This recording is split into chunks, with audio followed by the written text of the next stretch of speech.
Today we're going to talk about the tips when you are getting started with the indoor snowboard workout. 1. Take baby steps and stay in your comfort zone. When I first learned how to snowboard with a professional coach, he told me to always stay in control and stay in my comfort zone. I did not quite listen to him in the following weeks after a 2-day class, and the consequence was several hard falls. After I started the indoor snowboard workout, I learned something new, that our comfort zone actually expands and improves when we are getting better at the basics. A quote from Michael Jordan says that the minute you get away from fundamentals, the bottom can fall out of your game. The same rule applies to our indoor snowboard training. Be patient with your body and let it grow with time. You will have fundamental turnaround after enough time of practice. As long as you stay in the game, you really don't need to over-challenge yourself in a day or a week. After 2 to 3 weeks of persistent practice, generally our body will surprise you with exciting progress. Your comfort zone will grow and you will get better and better. 2. Wear full protective gears. If you haven't yet, please view my last video regarding protective gears. Though I had a whole video explaining the importance of wearing protective gears, as a responsible adult, I have to babble here again. If you do not want to spend time and money in the hospital, wear those gears. 3. Have enough clearance. The only complaint from my wife about me doing indoor snowboard workout is that I scratch the sofa and TV stand. As I progress better in techniques and safety sense, I tend to stay further and further away from those things around me. Depending on the people's body size and the size of their board, the clearance distance may vary. Please have some common sense and keep away from those pricey items from your home. Meanwhile, make sure there's nothing sharp around you. If there is any, make sure to remove them and wrap those sharp furniture corners with foams.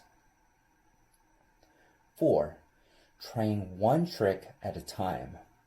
A very useful tip that I found out is that if you really want to speed up a trick, the best way is to practice that single trick again and again and again.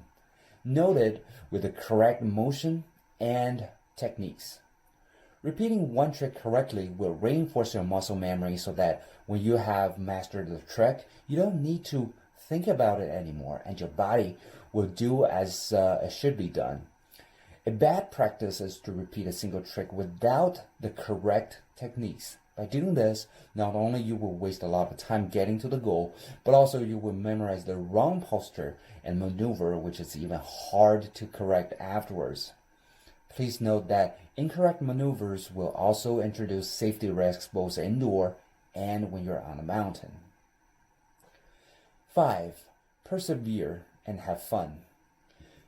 Very few people could master all the tricks in a short period of time, and short is a subjective term in our life. End of the day, you're doing a workout. If you can't do the workout of a whole week in a day, you shouldn't do all the week's indoor snowboard workout in a day either.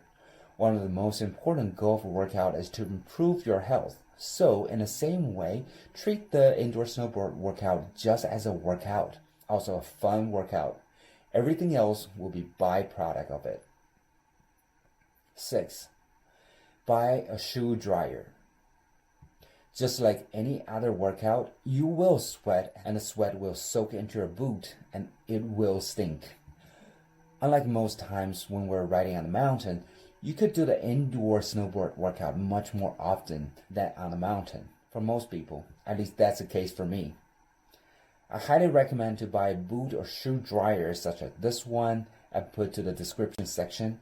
After the workout, just put the boot for drying for a day. It'll keep the boot from stinky, as well as reduce the amount of bacterial contamination. 7. Use boards with different flex to accelerate your level up. One of the tricks that helped me dramatically is to use at least one snowboard at a softer flex. If you already are using a soft flex snowboard, this may not apply to you. My main board is a Flex 7 which in general is very hard to do butter tricks.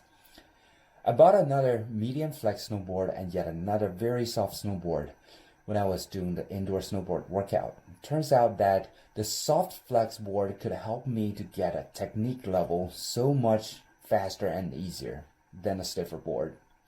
After getting sufficient muscle memory with the soft snowboard, applying the same technique to a stiffer board becomes much easier. Generally, I use the stiffer board to train my muscle strength and use the soft board to learn new techniques. If you have some extra bucks in the pocket, or if there's a good garage sale next door, you may want to browse around to get a soft board just for your indoor practice. 8. Snowboard on the carpet is less forgiving. If you have done any indoor or outdoor carpet snowboarding, you will know that carpet generally is less forgiving for butter. Not only they are less slippery, but also when you catch the edge, it'll get stuck very fast and you will fall. Keep this in mind when you're working out and expect it will be more forgiving when you're actually on the mountain. This also means that your rotation will be easier on the mountain as well. So make sure to be extra careful on the mountain to avoid over-rotating. 9. Practice falling.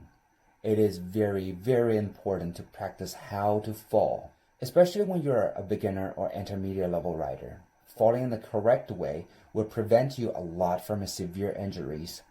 I'll put some links in the description section regarding how to fall safer on the ground, both forward and backward. I like to especially mention that if you fall backwards, try to convert the vertical falling motion to a rotational motion and try to rotate your body to absorb the force. This technique is very similar with what people do in combat Tai Chi. When you work out, spend more time to practice the falling techniques and try to make it a muscle memory. 10. Do not use your palm or finger when you fall. Try to use your fist instead. This technique is covered in some of the YouTube videos from other channels. Feel free to check them out. 11. No need to wax the board. This may sound a bit counterintuitive, but my experience is that really you don't need to wax your snowboard when doing this workout. If you already have your board waxed, you do not need to remove the wax either. The point is that indoor snowboard workout does not really require wax or not waxing your board. Both waxed and unwaxed boards have their own advantages and disadvantages for your training. Waxed board may rotate easier, and unwaxed board may help you to improve your strength at a more effective way. During the no snow season, I'd recommend to leave the board unwaxed and keep it unwaxed for your workouts throughout the no snow season. During the snow season, I suggest to work out with the board as is. Whenever you plan to go to the mountain, wax the board before you go to the mountain.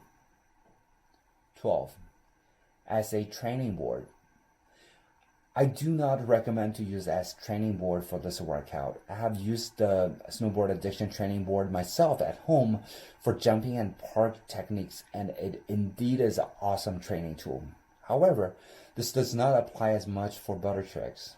After training for the SA training board for butter and switching back to a real snowboard, the way controlling the board feels obviously different. It is indeed much easier to carpet butter on the SA training board, yet does not help very much when I switch to a real snowboard. If you're interested to know more about indoor snowboard workout, please subscribe to my Home Daddy YouTube channel and browse through more videos about this workout. Let's get started with the actual workout starting from the next video. I'll see you in the next video.